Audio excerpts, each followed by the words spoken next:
Nézzük ebben a részben, kedves nézőim és hallgatóim, hogy milyen is volt Erdélyben a fejedelemség korában a művelődés és művészet. Az erdélyi fejedelemség történelmileg mindegy másfél évszázada a reneszánsz és a korai barokk műveltség és művészet időszaka volt. És ez alatt az erdélyi népek létrehozták a saját nemzeti műveltségük részét képező sajátos alkotásokat.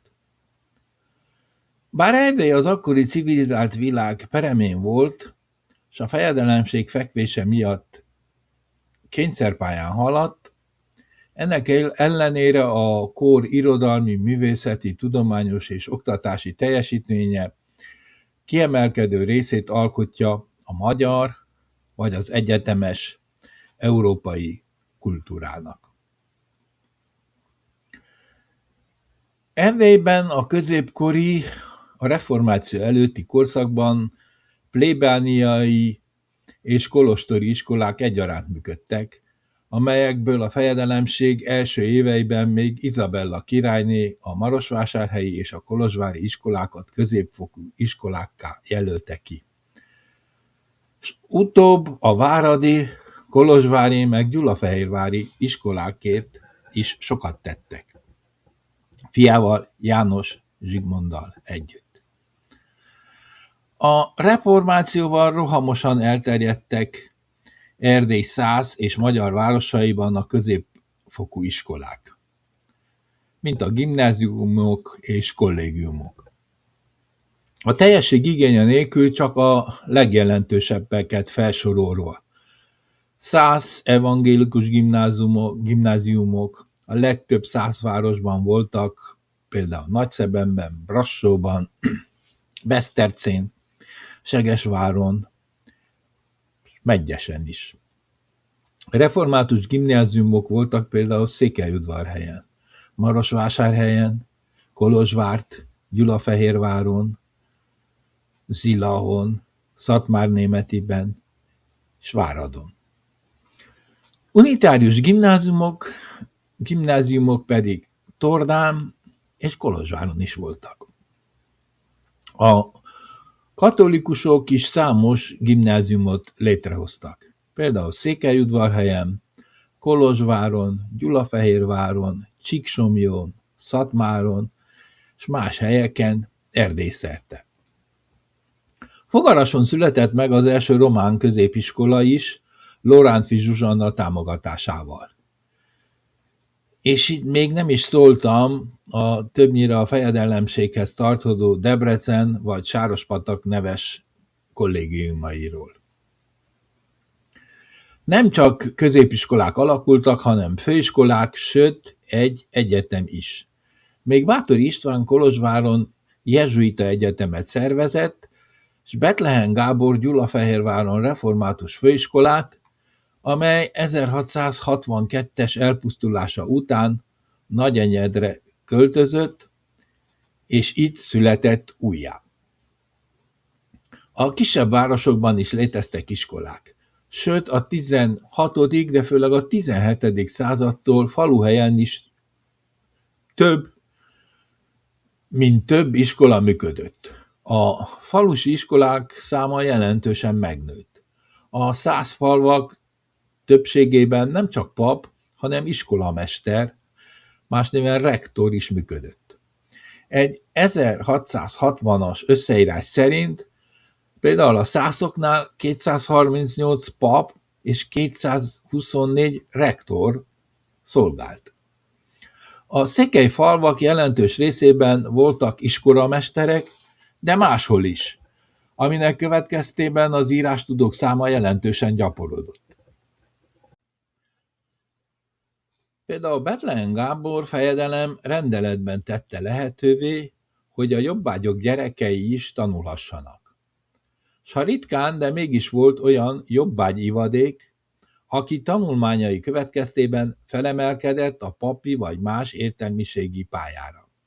Az is kedvezett az értelmiségi pálya vonzásának és a tanulási kedvnek, hogy ugyancsak Bethlen Gábor fejedelem a protestáns prédikátorokat és tanítókat családtagjaikkal együtt megnemesítette, tehát örökölhető nemesi címet adományozott nekik. Egyetemre is jártak erdélyi ifjak, főleg a szászvárosokból, de a magyar városokból is. A polgárok gyerekei mellett a nemesi ifjak is tanultak egyetemeken. A reformáció következtében a katolikusoknak maradt Bécs és Krakó helyett az erdélyiek inkább Wittenbergbe, Heidelbergbe és Bázelbe jártak. Később a szintén protestáns Anglia és Hollandia egyetemei voltak a legkedveltebbek.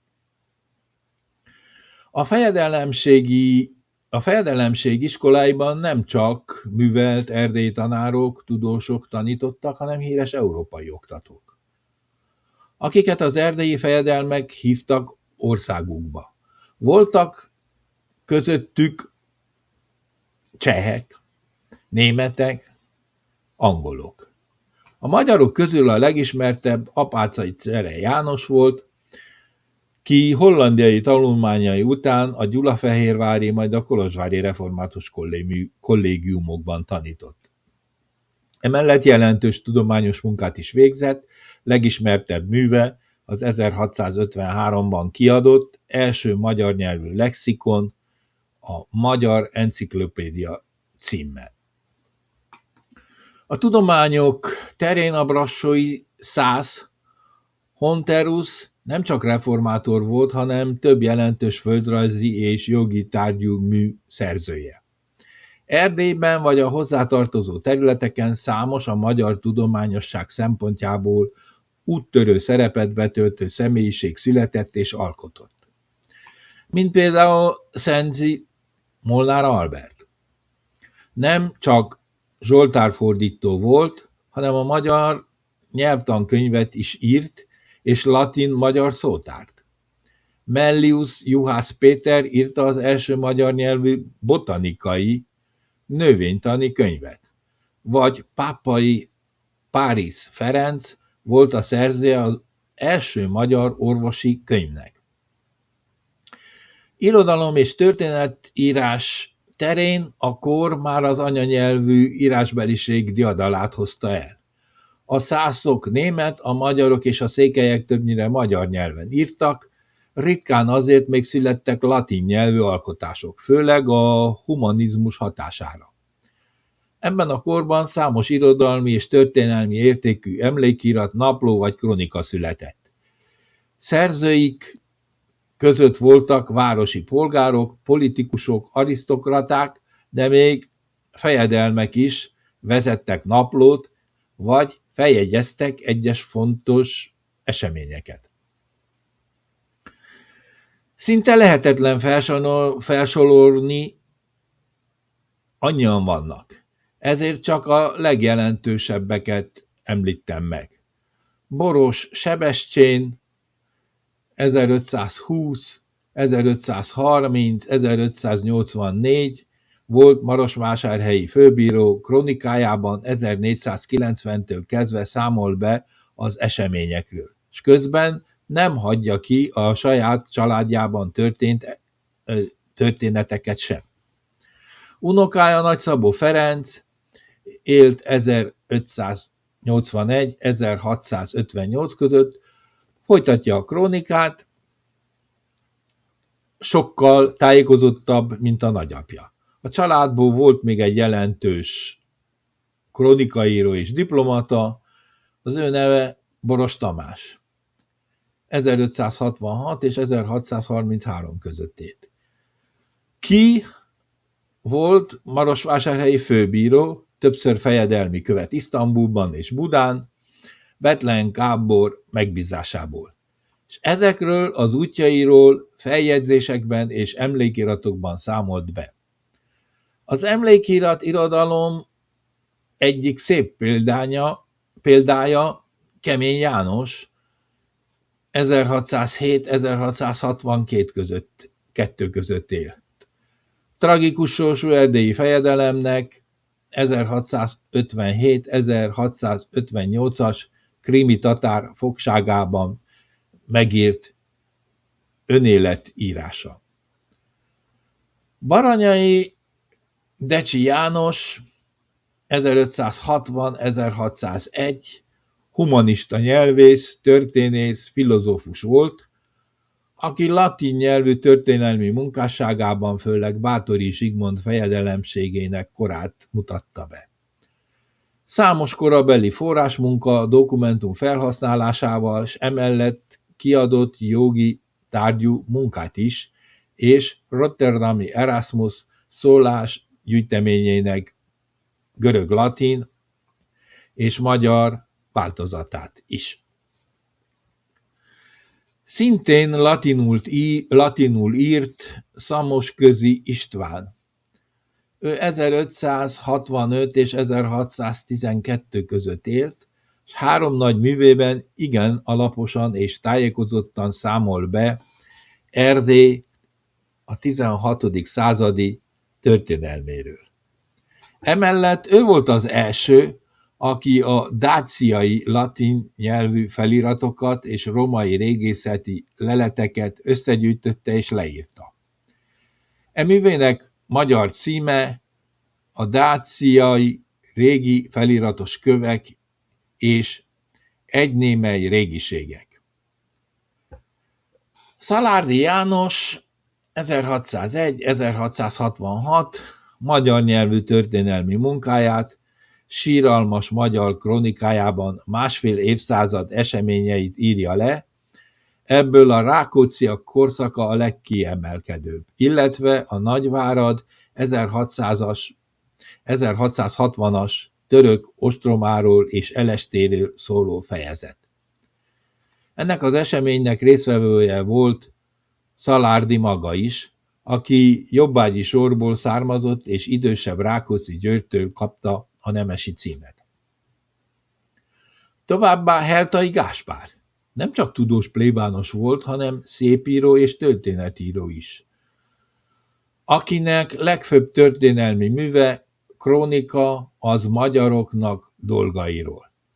És az ő fordítása, illetve részben ő írta a 100 fabula című gyűjteményt. Mint neve is mutatja, erdélyi szilágysági volt. Ilosvai Selymes Péter is, kinek Toldy Miklósról írt verses műve szolgált közel 400 évvel később Arany Jánosnak forrásul. A Toldy megírásához. Szintén Erdélyben született az első magyar nyelvű eredeti világi drámai alkotás, színdarab, Komédia Balassi, Menyhárt árultatásáról.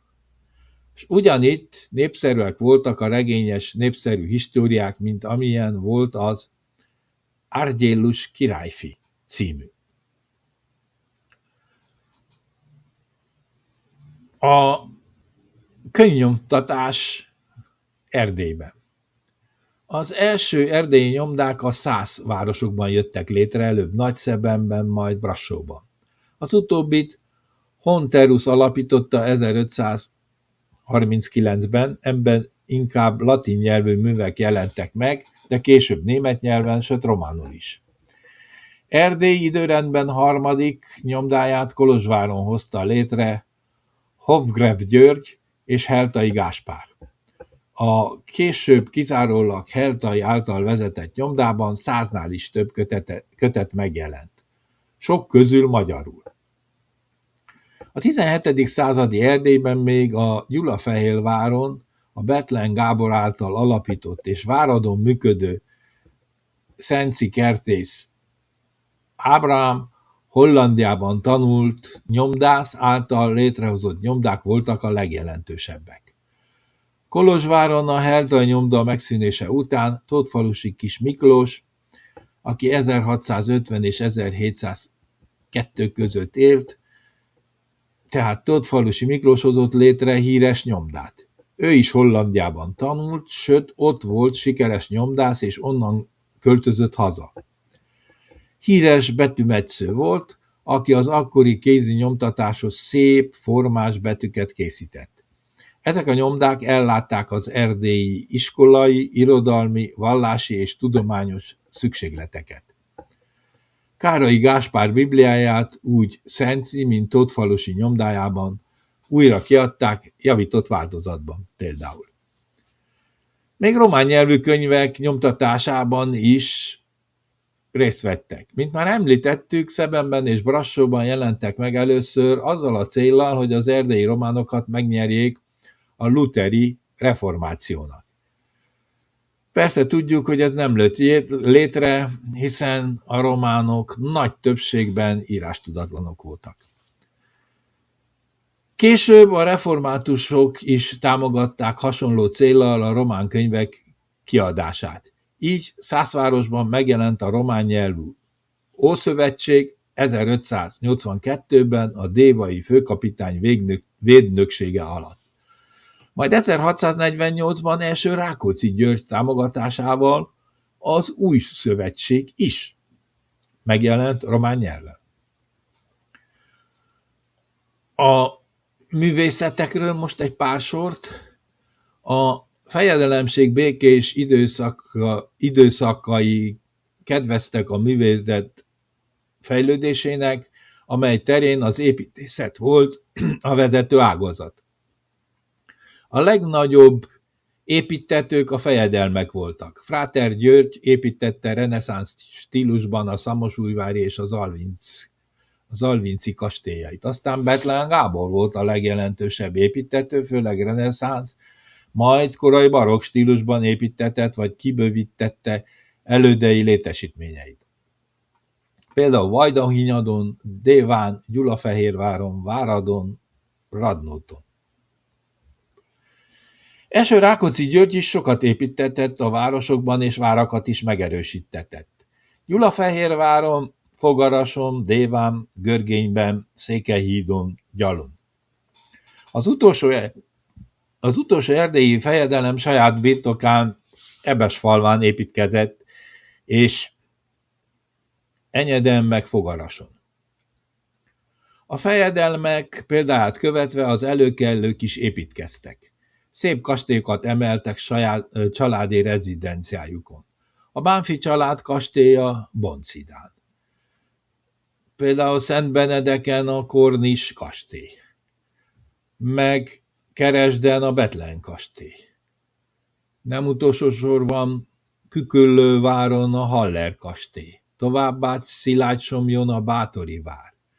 A Marosvécsi, a Gyergyószárhegyi és más kastélyok.